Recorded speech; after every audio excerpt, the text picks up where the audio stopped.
Les riches achètent des actifs. Les pauvres achètent des passifs en pensant que ce sont des actifs. Robert Kiyosaki. Et si tout ce que l'école vous a appris sur l'argent était faux?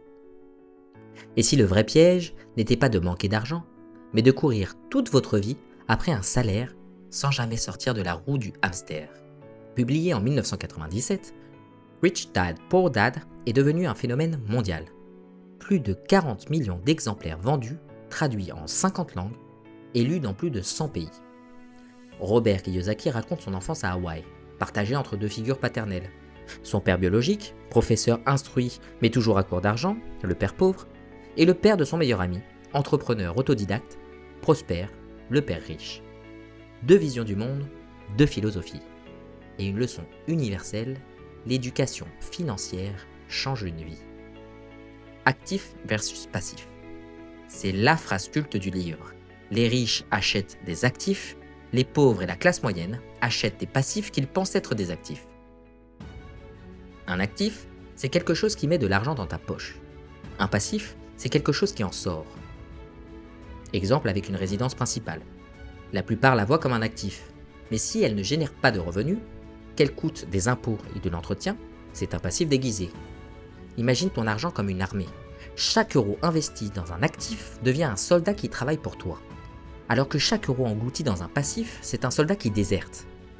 Warren Buffett disait « Si ton argent ne travaille pas pendant ton sommeil, tu travailleras toute ta vie. » Kiyosaki appelle ça la course du rat. Comme un hamster sur sa roue, tu cours, tu transpires, tu t'épuises, mais tu n'avances pas. La rat race, c'est le schéma classique.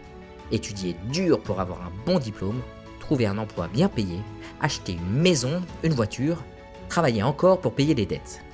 Résultat, une vie entière à courir derrière les factures. La clé, dit Kiyosaki, c'est de sortir de cette roue.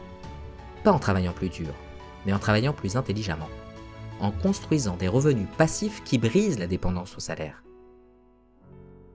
Son père pauvre voyait l'argent comme une fin, gagner un bon salaire pour consommer. Son père riche voyait l'argent comme un outil, un moyen de créer de la liberté. Ce n'est pas combien d'argent vous gagnez qui compte, mais combien vous en gardez, et combien cet argent travaille pour vous. Cette phrase est fondamentale. Un salaire élevé ne garantit rien.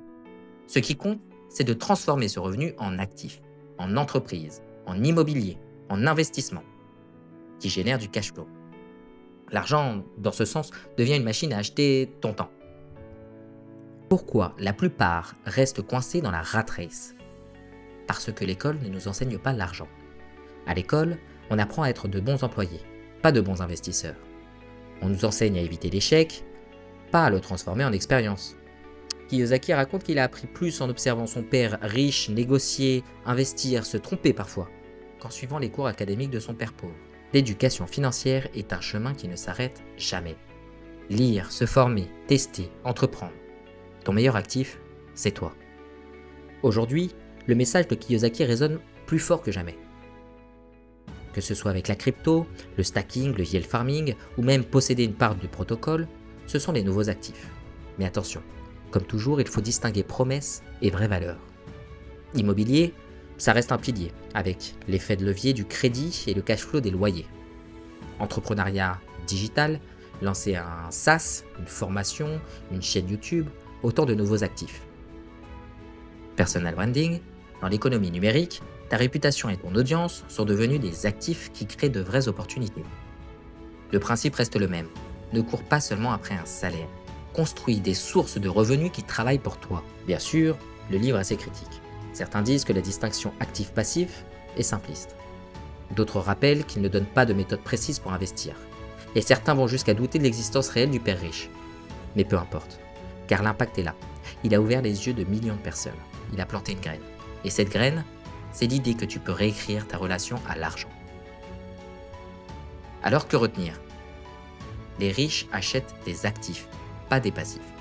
Le piège, c'est la rat race. Travailler sans fin pour payer ses dettes. L'argent est un outil pour acheter du temps et de la liberté. L'éducation financière ne s'arrête jamais. Dans le monde d'aujourd'hui, les actifs peuvent être immobiliers, digitaux, crypto ou entrepreneuriaux. Le vrai message de Kiyosaki, c'est que devenir riche, ce n'est pas une question de chance. C'est une question de mindset. Ne travaillez pas pour l'argent. Faites en sorte que l'argent travaille pour vous. Robert Kiyosaki. Tout est dit. Et maintenant, je suis curieux. Quel est ton actif préféré aujourd'hui? L'immobilier, la crypto, ton propre business? Partage-le en commentaire, ça peut inspirer toute la communauté. Et si cette vidéo t'a apporté quelque chose, abonne-toi pour ne pas manquer les prochains résumés.